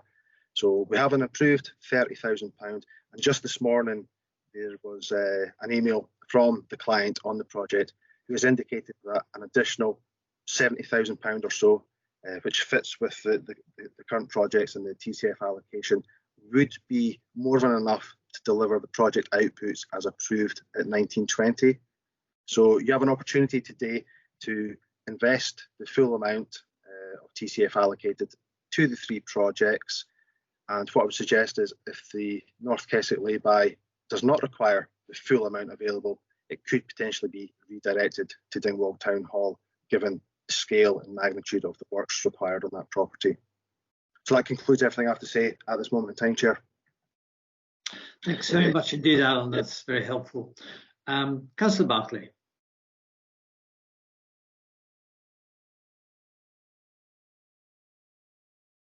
Jennifer, have you got your hand up? I had my hand up for the last issue and I didn't get in. So it's okay. I should have it down now. I'm sorry, Jennifer. I didn't see you. No, I put it up a few times, but it just didn't work. So it could be this computer. Don't worry about it. Okay. Thank you. Sorry. Okay. Councillor Mackenzie. Thank you, and thank you, Alan, for that report. And I'm particularly delighted to hear about the £100,000 for additional work on the roof. However, I would just like to press you a little on the time frame which will surround this work being done, because there is a fairly large urgency, if you like, required here. I sit as the chair of the steering board for the Newton Room project, which I think you will agree everyone's very excited about and will be of enormous benefit to the whole area when it's up and running. That project notionally is finished, but we are already suffering from water ingress in the Newton Room itself, and there are fears that it will only get worse, and the whole usage of this much needed facility will be delayed much longer than it has been already. Can you reassure me in terms of the urgency with which this will be looked at? Thank you. All I could say, Councillor Mackenzie, is that the grant terms will dictate that this is an urgent matter. Di's probably more closer involved to the project than I in terms of the management of contractors and procuring the works, etc. But as I say, you know, the 31st of March contract award date is non-negotiable. If the council does not commit those funds, the grant offer dictates that the funds are returned to the Scottish Government. So the council obviously would not want to be in that position, and that will drive the urgency behind that. Thank you. Councillor Fraser. Yes, this is the Daft Laddie question. On the Rosemarkie one, it's just for my understanding, it's that £2,500 that was going from the ward budget will be reallocated back to the ward budget for us as ward members to use as we see fit within other projects within the Black Isle. So the project would still go ahead, but that £2,500 would then be going back into our ward budget. I think I can answer that, and that's yes. Oh, right. Okay. I'd say it was the Daft Laddie question. That was it. Okay. Councillor Barclay. Oh, sorry, is that hand still up? Yes, you have to say something, Jennifer. Oh, yes. Sorry. Okay. All right. Councillor Patterson. Is that down now? Thank you very much, Chair. Yes, I just wanted to agree with everything that Councillor Mackenzie said. The Town Hall, it is an urgency. I mean, we have a duty of care to make sure that it is dry. We've got pupils were going in there, and, you know, it's really, really important. You know, the success of the Newton Room depends on it. And I mean, to even think of having to return money is completely unacceptable. So this is urgent. It is a matter of urgency. We really have to make sure that we get that funding.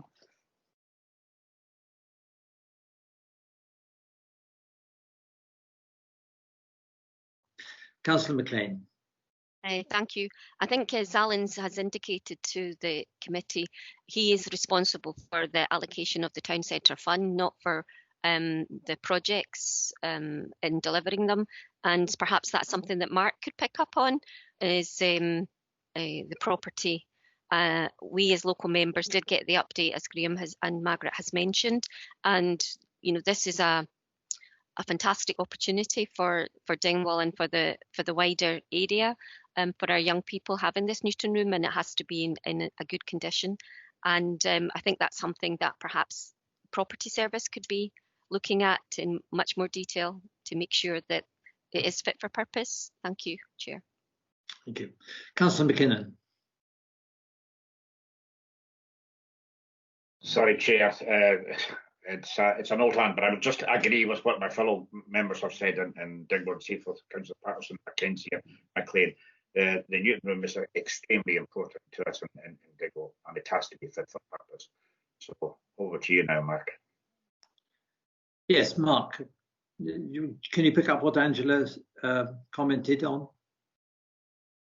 Yes, so with the assumption that funding is a successful delivery, that would probably be, I'm assuming, through Tom Murchison's team. I know he certainly had an involvement on works that have been carried out there before, so it would pass to us in terms of delivery and indeed in keeping members updated. And I've noted the strong support that is here for that. So with the assumption that money is available to do the works, and we would look to get them programmed and carried out as soon as possible, given the issues that have been raised here today.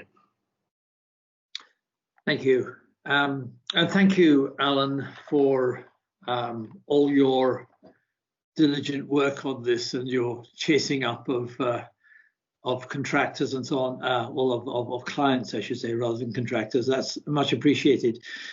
We well understand that the time frame is very tight.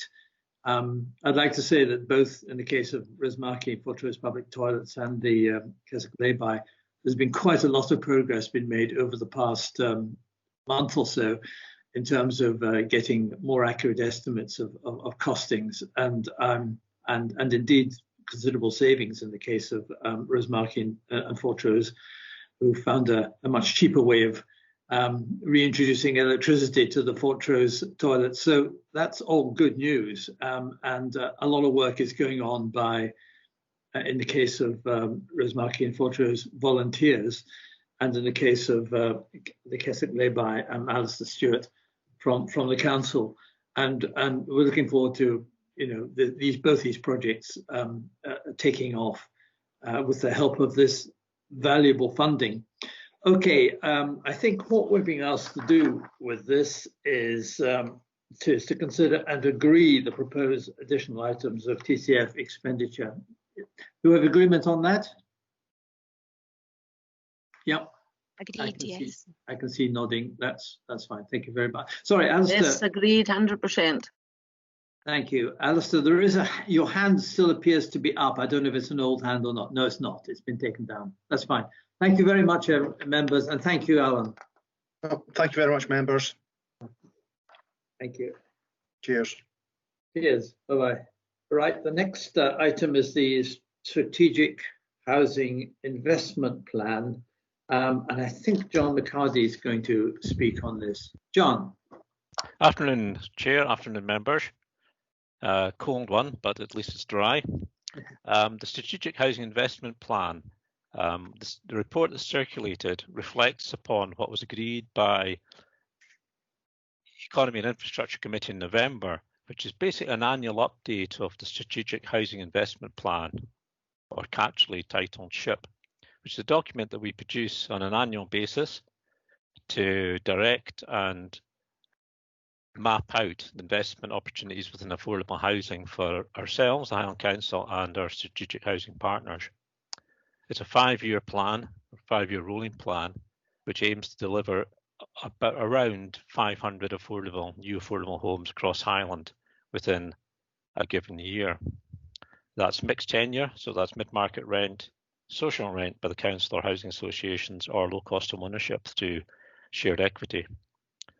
The agreement by committee was that we should come, quite rightly, to area committees to seek a view from area committees in terms of the detail of projects, and also share information in much more detail. So the report that's circulated gives detail on the 5-year programme, and also detail on individual projects, brief detail on individual projects that are either on site or due to be approved in 2021. So rather than reading through every single one, Chair, I would propose, if time is short, to take questions, and happy to answer any questions, or in fact provide more detail or come back at some future time if that's more useful. Thanks, John. I suggest that we just go straight to questions and see what emerges. Councillor McLean.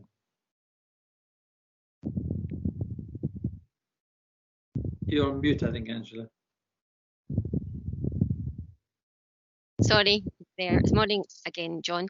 I know that within the 2 recommendations, I'll touch on the first one and maybe go to the second one, if that's okay, Chair, because I'm quite happy with, we all had the opportunity to get involved in the strategic housing investment plan, which was good. And reading through it, I mean, the 500 houses a year seems to be the way forward. But in the report, it said 104 of the 500 tenders should be approved by March, and I wondered if that was still the case. And there is mention of compulsory purchase orders, and I know they are time consuming, and we had notification of one in one of the other areas recently, which will be will become council houses. I think it was Lochaber, and I wondered how these are progressing in for areas like sort of Muir Reward or elsewhere. And at 5.8 on the report, it talks about the road construction consents in Scottish Water, and about sometimes that applicants have insufficient information provided, and it said that we are looking to improve that. How are you doing that? I mean, it says in the report that we need 7,785 appropriate accommodation, and I can see from what's in front of us that we are trying to do as many houses as we can, and with COVID there will be a delay in that. So that's my question on the Scottish Housing Investment Plan, because I think we've all got opportunities to feed into that. But my questions on the second point was about could we at some point have a more fuller update at our ward business meeting, because some of this information will no doubt be sensitive. For instance, on the plan on page 67, it talks about the Conan Bridge Ferrintosh Centre, and we haven't had any update on how that is progressing, and it's saying there could be 15 houses there. And the Pescanova site, although it's been approved, that's really, we're relying on the developer to start the construction before some of these projects can be delivered, and it's not the only one where we are relying on the developer to start those constructions. And I wondered, with COVID and and the way the issues are at the moment, is that going to cause a significant delay to the development of some of these worthwhile and badly needed projects in our communities? And the regeneration of our high streets is very much welcomed, and the work being done in Dingwall at the moment has been really impressive, and long may that continue. And given the downturn of many high streets at the moment, will we be looking at doing more developments like that in the future? Thank you. John. Thank you, Councillor McLean. A number of questions there. I've written most of them down. So maybe start with the CPOs first. Compulsory purchase orders are particularly difficult, as we all know. The council at the moment is progressing one in Carbridge, which is a long-standing issue in terms of a hotel which has a number of fires in, and the owners don't seem to be particularly interested in all the different offers that have been made by housing associations and the council and other developers, choosing to leave it in its current state. So that's in the public domain that there is a move towards CPO. Depending on the result of that, or not purely depending on the results of that, but that will be reflected upon for other important buildings that we know about, including one that you and I know well within Mirrabord, which perhaps, I don't like to use the word threat, but the option of compulsory purchase does, or is intended to concentrate people's minds in terms of what they do with the property. It does seem a bit odd that people want to hang on to property and pay, in some cases, large council tax bills, and are quite prepared just to leave derelict buildings in town centres. So that's one issue.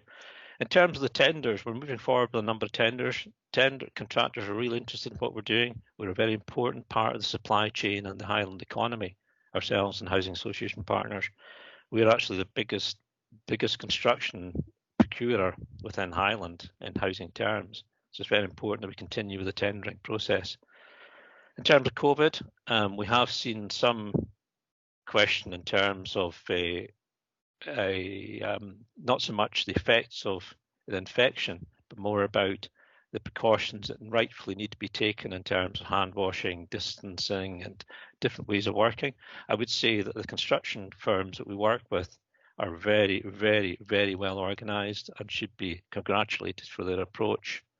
As always, if there's any approaches that people are concerned about, please report them, and we will take them back to contractors. But I think at the moment, we're monitoring that very, very carefully about site visits and who visits sites. It's only essential people. I personally have only been on one building site in the last 9 months, which I regret because I like the hands-on approach, but that's out of respect for the workers and respect for the process and my own family. Councillor McLean, I've run out of the questions. There was another question. It was about working with Scottish Water and the road construction consent, because that's on item 5.8, I think, in the programme report. The main report. Yeah, and about the insufficient information provided by developers when it comes to that, and that's holding up perhaps some of the developments. I think there are issues around about the quality of information that's coming back, and in part that is due to people not being able to see things for themselves on sites or have that dialogue. Teams meetings are wonderful. We're getting used to using that, but there's no substitute for face-to-face discussion around the table. I would say that there's nothing that I'm aware of at the moment that's actually holding up progress, and we just need to keep on it. It's unfortunate that Scottish Water, not to single them out, but Scottish Water introduced a new and very thorough portal approach to dialogue with the organisation, and that was to be rolled out to all and training to all users of the system. So rather than a paper-based or an electronic-based, it's a portal, same as planning and building one. The launch of that portal coincided with the first COVID shutdown, which is rather unfortunate for everyone. But as I say, I'm not aware of anything that's adversely affecting our current programme. So full of confidence in that. Councillor Patterson. Thank you very much, Chair, and thank you very much. This is really very exciting. I get really excited when I see houses being built, and especially if they're going into an area where it's been lying with a horrible looking building on it and lying empty. It just seems wonderful to see it being demolished and something better or put in the place, and we need as many houses as we can. Just one or two, especially the Meiklefield Road one. We haven't had a real update for a while, and I think we should have, because we need to know. I spoke about putting a board up to tell the people what's going to happen on the site, and that was going to be at the shed that was there for the tool shed, and just so that people round about, like what they've done at Morganti House, you know, there was a board up telling you exactly what's going to happen, and the public like to see that. And because Meekerfield Road is such a huge undertaking, it really needs to have something up to let the public know, because they keep saying what's happening, when is it going to happen. So I would like to see that. And also when it comes to Dingwall Station Road, it was very historic, the Highland Omnibus Garage, and you know, just to keep something about it, whether it's in the name. You know, when it comes to names, we sort of maybe don't use the names that we should use to keep our history alive. And we've tried to do that in the past, and I hope we'll continue to do that. So I think that one is really important. And it's nice to see them all coming on.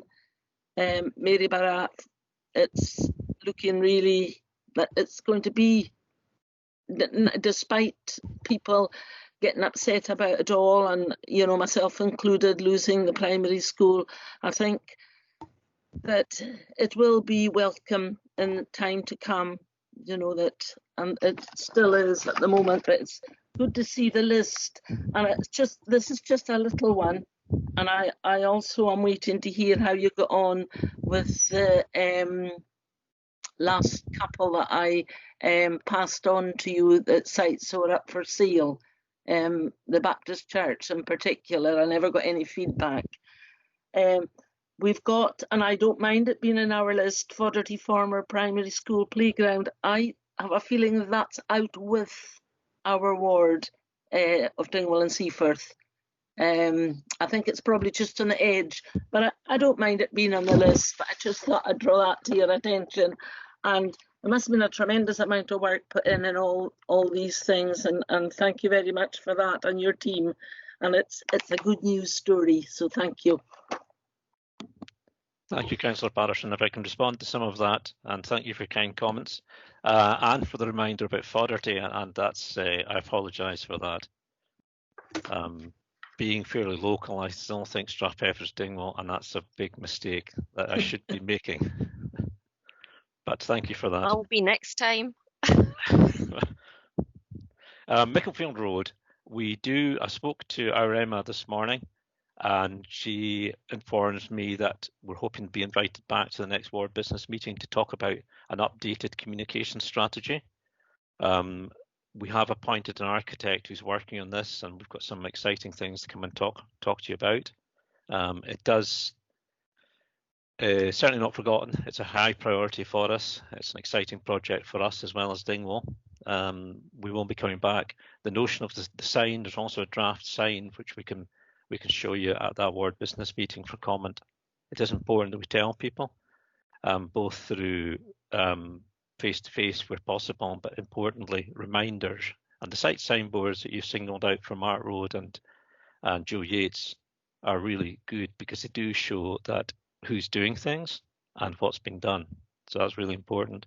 In terms of the Baptist Church and the other ones, we've commissioned the architect to look at these things. So again, at the ward business meeting, we'll be able to share some thoughts on these. The Station Road, that's a developer-led project, which again, we will have some details for the ward business meeting. In terms of naming, I share your thoughts on that, and I think the names we've agreed before for things should and do reflect the local connection, and that's quite important. So if there's other questions, I'm quite happy to take them. Thank you. Thank you. Councillor Mackenzie. Thank you. Hi, John. Excuse me. Yeah, just very briefly, I'm delighted with the report and to see so much work going on in our particular wards, and it's all very positive, and look forward to some of these sites being completed. Just in terms of communication and terms of communication with Meiklefield, I endorse what Margaret has said about that communication. Delighted to hear that a sign will be going up. But if my mailbox is to be believed, there is a feeling among the owner occupiers in Meiklefield Road that they're not being kept in the loop. I'm not getting the same sense of that from the council tenants, but certainly I do get concerns from the owners that they seem to be, that I can only say what I'm being told, that they feel they're being excluded from knowing how the project's developing and how it will further develop in the future. That's a very important heads up, because we must take the private owners with us. Is really important within such a mixed tenure scheme, and if we've been lax in doing that, I apologise. We will put extra effort into that, Graham, to actually include the owners and the private tenants who are there, because there's quite a number of private tenants who will be also nervous. So we'll address that in the strategy. Thank you, John. Just one question from me. The Ken Housing Association development in Kilbokey. Have they started on site? I see it's scheduled for this month. I believe Tullachs are on site with some of the site works and preparatory works for the bigger site, and the agreement is a start on site in January in the affordable. That may be slightly later, but I'll find out and I will report back to you for that. Okay, this is an exciting development with a lot of local input, as you're well aware. It's a good model. It's a good model, and it shows the value of that local input. There's a lot of very able and committed people who spent many years, as you know, developing the community-led housing initiative, and if we can help to deliver that, that's good news. That's what we're here for. Great, thank you very much, John. Margaret, is that an old hand I still see hovering, or is it something new? No, it's an old one. I'll take it down. Okay, that's fine. Thank you. Thank you. John, I think that's all. Members are asked to consider this plan and note the progress, and I think we have considered it, and I think we've noted and are generally very pleased with the progress. So thank you very much indeed, John. Thank you, Chair. Thank you, members. Thank you. Bye, John. Bye-bye. Thank you. I move on to the housing performance report. I'm not sure who's here. Is it Jim Holden who's going to be discussing this one? Yeah, good morning, Chair. It's Rory McLeod here for Rory, the hi. housing performance report. I'll just crack on if that's okay. Absolutely, yeah, please. All right. Thank you, members, and I'll present to you the housing performance report. This is the figures for Q2 of 2020-2021. I note a couple of typographical errors on some of the tables where it says it's 18-19. Please ignore that. It's 2020-21. Figures are not available for Q3, so the latest figures we have available for Black Island Dingwall go back to Q2. Starting with emergency repairs, at Q2, you'll recall that was the start of the pandemic arrangements where we went into the first lockdown, and that was where we started to see the impact of our retaining focus on emergency repairs. Performance remained within our targets for emergency repairs, but you'll note in the next table for non-emergency repairs there was some delays experienced in getting repairs done, and that was because of the lockdown arrangements and reconfiguring our service to deliver using safe and social distance methods, and also allowing for people who are self-isolating and shielding. We also experienced some delays in materials delivery as well through the national responses to the COVID. Table 3 is about the void turnaround. You'll see there's been an increase in in the Black Isle in the amount of time it's taken to turn around voids, and a slight decrease in Q2 for Dingwall and Seaforth. Probably reflecting lower numbers of allocations at that time. We weren't doing as many allocations at the time, and the ones we were doing, experienced similar issues to what was going on with our non-emergency repairs. We also used quite a number of our void properties to turn into temporary accommodation for homeless households as well. And then moving on to table 4, you'll see while there's been a dip in rent arrears in Q2, it's still average trending upwards. We're conscious that people have, over the pandemic period, experienced significant issues around reductions in income. So with some people accessing benefits probably for the first time in their lives in some situations. So we've been doing, our officers have been doing a lot of work with individual households in accessing welfare support and accessing benefits and things like that to help them with their rent arrears. Most of our contact, you'll appreciate, has been curtailed to being digital or phone contact, or if we're not able to do that, it's sometimes exchange of letters. So it does cause some issues in the way we would like to manage all sorts of issues with our tenancies and our clients, but we have maintained contact and basically maintained a service all the way through the COVID response. In Q2, there was a reduction in homeless presentations. I'll caveat that with the explanation that this table on homeless presentations it reflects all of Ross and Cromarty rather than just Black Isle and Dingwall, and it's not possible to quite possible to disaggregate those figures down to Black Isle and Dingwall at the moment, but I'm happy to take any questions about that. You'll see in the HRA capital report that capital works were stopped at that time as part of the response to COVID. But on that note, I'm happy to take any questions if anyone's got them. I see a few hands up. Yes, indeed. Thanks, Rory.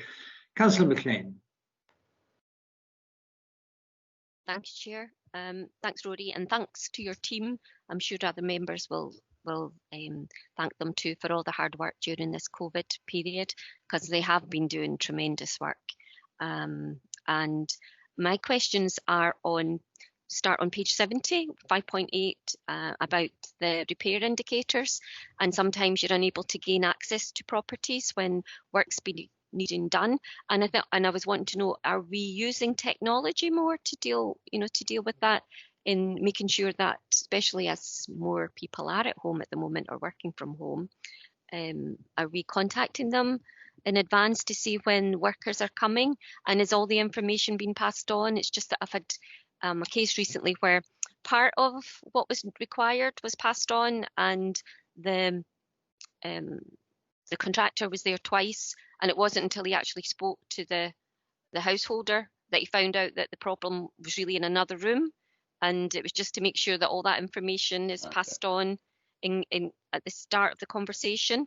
And at 6.3, where we talk about the delays and the voids due to COVID, are we capturing that information, and are we able to get funding from the Scottish Government to cover that? Because it's directly the result of the impact of COVID, rather than, that we have a void that we've not been able to fill, where you've said that it's because people are shielding or whatever the reason is. The 7.3, the council rent arrears, that is aware, and we have all had updates as well about this, and people that have never been unemployed before having, to for the first time. speak to our welfare rights team, and then I would encourage anyone to do that, or to the CABs that are available. But and they will also, although we are only looking at the current rent arrears, they'll also have council tax arrears, and that also will have an impact on us. Some tenants I know from discussions with some of our housing officers are perhaps not engaging, and given the present restrictions, how are we, is that increasing, the number that are not engaging? Because they're only building up more, issues for themselves, and are we talking to some of the other services because they may need some support from our partners? On page 71, where it talks about the 256 presentations across Highland on homelessness. And previously we had a number of people presenting homeless from other local authority areas, and I wondered if that had changed now that we are supposed to all stay within our local authority areas as a result of COVID. Have you seen that reducing? And at 9.1 about the HRA capital programme, has the works that are able to be carried out now due to COVID, are they more expensive because of the additional costs? But also, has Brexit had any impact on this, because some of the materials may be coming from abroad as well, and is that delaying any? So that's all my questions. Thanks very much, Rory. Thanks, Chair. I think you'd perhaps better answer these, Rory. A fair number to get through. Yeah, I will respond to these. In terms of the repair indicators, your question about are we using technology to contact people, that's almost become the norm, that we're using all methods to attempt to contact people. I'm sorry to hear that there was a case where the repair wasn't necessarily adequately communicated with the contractor, and if you send me the details on that, we can track that down and see what happened there and possibly learn from it. In terms of delays in voids due to due to COVID, and whether we're capturing the information around and around the costs of that and the impact of COVID, we have in some instances we've created a budget line so that we can capture costs associated with COVID. It's not always possible to get everything because it doesn't quite measure that way in terms of the likes of our rent loss, for example, over that period. But that is something that we would be able to extract. It's the question of whether we would be able to recover any of that through any Scottish Government response. That's probably up for debate. And might be taken in consideration with other priorities around COVID costs. But I can ask the question around whether that's going to be, how that's going to be considered and prioritised around those sorts of costings. The arrears issues where people are finding themselves on benefits for the first time in their lives, it is something that we're very conscious of.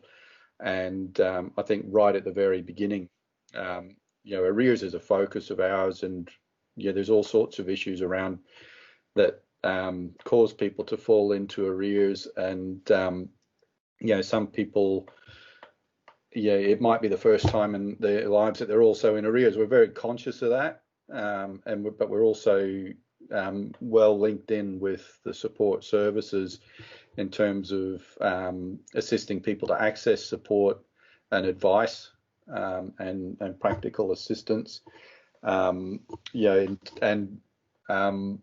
Where I couldn't necessarily come up with a figure about whether there's an increase in lack of engagement caused by COVID, except to say that there has been an increase in the number of arrears cases. And that essentially it puts our focus on those cases. I think we look for the cases that are not engaged, and we make every effort to engage with them and access the support, help them to access the support that's available to them. So I hope that reassures members that we're doing everything we can around that. And you asked about presentations from out of the Highland Council area. There have been some, and there's been some unique instances where people have come up to Highland. I think in the early parts of the pandemic, there have been there was probably 1 or 2 cases where people came to Highland seeing it as a safer place to be. It's probably, since this report was done, it's probably more normalized in terms of where and who we get presentations from, but there will be the odd case that sits outside the norm, I would say. We do try and encourage people to, if they are not in Highland already and are considering presenting homeless in Highland, we will encourage them to remain in their local authority area, but we will take a claim where someone is currently in Highland, whether they've come from out with Highland or not. The other question was around whether capital works was more expensive and whether we were experiencing delays due to Brexit as well. I'd have to take that on notice and maybe talk to Jonathan Henderson about that and come back with some information for you. Thank you, Rory. Councillor Patterson. Thank you very much, Chair. Yeah, most of the questions have been asked, so I've only got one small question. But I wanted to say, first of all, that, staff have gone the extra mile. They've been absolutely fantastic. And you leave a message and they get back to you straight away. And I have to say that quite a number of the tenants have been in touch with me. And when they've had emergency repairs, it was straight away, and they really appreciated the workmen, so careful and so courteous, and nothing but praise. So I would like you to pass that on to the staff. And the only thing that I would like you to let you know what's happening about mutual exchanges. I get many calls about mutual exchanges. So what exactly are we doing? I know it's a difficult time, and but it's very hard to say to 2 different lots of tenants that are happy to move that they can't. So I wondered, could I get an update on that, please, Rory? Thank you. Yeah, thank you, Councillor Patterson. Yeah, I appreciate your comments about that, and I think the staff certainly appreciate the the kind words from members, and the recognition that of the work that they're doing. Mutual exchanges at the moment are suspended simply because there's some enhanced risks associated with movements during the lockdown period in a mutual exchange as opposed to a standard transfer, for example.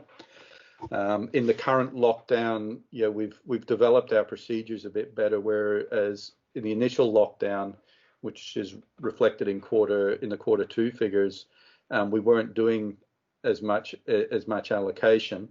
In the current lockdown, we're doing a little bit more because we've tweaked our procedures to be able to manage that a bit more safely. But mutual exchanges carry some extra risks because there's not a period where a house can be left to lie to clear the infectious period, because the exchange happens on the same day, and also it's difficult for us to manage the pre-exchange inspections safely as well. We will look at these things in exceptional circumstances, but are conscious of the risks associated with them. And just as an example, we would probably consider what the level of risk is in a particular area for example, if an area is more of a hotspot or not, that might reflect our decision making. But we do still look at them on a case-by-case basis around housing need as a primary concern, but also around the risk factors associated with, particularly the new strain of COVID and how we manage moving two households on the same day. Councillor Fraser. It's just on the rent arrears. What I would suggest is, where we say that people are going to be may have rent arrears or council tax arrears for the very first time, is seek early intervention, because I would think most families would have an inkling before they even come to us. So if they are worried initially, they should seek early intervention from ourselves. We can then probably give them a lot of support and take some of the stresses and impacts off the family, especially children, because it gets passed down. So I would be looking that we make sure that we can only work with the people that come to us, but that we should actually make sure that if families do feel that they think that they might be heading that way, is to talk to us as soon as possible and take that pressure off the family, because once they've started talking, they can start to see a potential way forward. The other question is probably for Mark, and this is coming from I know Colin Sharp has been doing work with Jim Holden on the Marine Terrace, the listed buildings there, where the windows need replaced, and we're in for a significant amount of money. I think it was at 250,000 was last reported to the committee. And I just want to know how we're actually dealing with that, because we obviously have to make sure that the housing stock meets the Scottish Housing Standard, and where we have listed buildings or buildings in conservation areas, that is a significant impact financially to not only our wards, but for Highland Council as a whole. And that particular one, if it's possible to give an update, I'd be very grateful. Rory, would you like to go first? Yeah, sure. Yeah, we do encourage people to contact us as soon as they feel they're going to be in arrears, and often that sort of information goes out in our tenant newsletters, and it's covered at sign-ups as well, that people should seek to be proactive about it. We also try and be as proactive as possible, although often by the time we're contacting someone, they're already in arrears, because that's how the issue gets flagged up to us. Sometimes it's difficult for us to predict, but that's definitely something that we encourage. If Mark's not able to answer the Marine Terrace question in the detail you need, I can take that on notice and come back to you. Thank you, Mark. Yeah. Yeah, for the detail of it, Councillor Fraser, I think it would be useful if Rory could come back with a written update to yourself and the other members. That on the general point that you raised, it is a challenge. We do have to make sure that these buildings are to standard. But I know in other conservation areas, Edinburgh actually and Bath in England as being good examples of that, where there's a lot of Georgian architecture, for example, it can be extremely difficult and very costly to deal particularly with windows in such a way that the thermal efficiency of the building meets the required standards without, frankly, upsetting planners and conservation officers. So I think if you're okay with that, I will ask Rory if he can provide the full details in writing. Just to pick up on the point he was saying in relation to mutual exchanges earlier on as well, though, current guidance in light of the current COVID epidemic is quite clear about limiting the number of households and about you not going into other people's households unless it's absolutely essential. And so Rory gave a very good breakdown of the the process of a mutual exchange. But I think whilst I understand people's desire to do that, at the moment the government's guidance is clear. You don't go into other people's homes unless it's absolutely essential and unavoidable. And sadly, a mutual exchange doesn't meet, in my view, essential or unavoidable. But that doesn't mean that we wouldn't keep a close eye on those requests as they build up. And as soon as that guidance does change, we're in any position to start facilitating those transfers, because we know people are very keen to do that. And then we'll be looking to do that when the guidance does allow us, and to work our way through that backlog as soon as we can. But at the moment, my advice would be that the guidance, which is actually now in law, does not allow it. And so we have to, unfortunately, say no to people, much though we'd rather not. Thanks, Chair. Thanks, Mark. On the question of maintaining buildings in conservation areas, as you said, very expensive. Is there any central government help, funding help for that? Not that I'm directly aware of here. Again, something that Roy and I will take away offline and see if we can make a case for that. I'm afraid that generally speaking, the principle is if you've got the buildings and they're on the HRA, then it's up to you to manage your budgets and capital lines in such a way that you're able to meet those costs, even though they can be quite eye-watering. And I think it would be useful for me as a more general point to get an idea about how many listed buildings do you have, for example, within the HRA, and what the state of the investment requirement is for those. Because clearly, if it's such a disproportionate cost, and spending money on those buildings, which we have to meet the required standards, does come at a direct cost to being able to invest elsewhere across the stock. So I think it's something I've been aware of for a little while. I'd like to get an idea of the scope of the problem. But as Councillor Fraser mentioned, £250,000 on Marine Terrace alone is a significant amount of money. That's a lot of kitchens, for example, that could otherwise be done, or a lot of rewires, etc.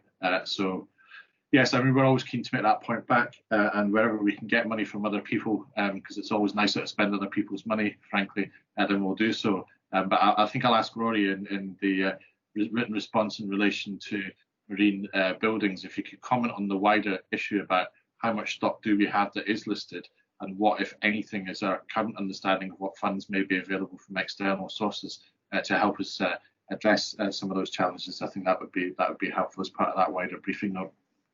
Yeah, I think that would be welcomed by members. Thank you very much indeed, Mark. Yeah, thank you, Rory. There are no further questions, so let's go on to the final item in the agenda, which is the common good funds. We're invited to note the updated information provided in relation to these funds. First of all, Dingwall Common Good Fund. Are there any comments about that? I can see a hand from Margaret, but I think it's an old hand.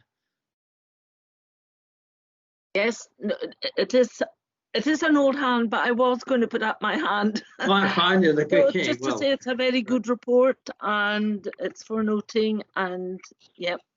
Okay. Quite a bit of work put into it. Thank you. Right. Angela. Yeah, I agree with Margaret, and it's good, and I think we're all going to agree anyway. So thank you for all the hard work, and it's money well spent. Right, very good. Cromarty Common Good Fund. Any comments? Craig? That seems all fine. Okay. And the final one is Fortrose and Rosemarkie Common Good Fund. Jennifer, anything? Nope. Okay, fine. Well, we have noted all these, and thank you, Di, for updating them all.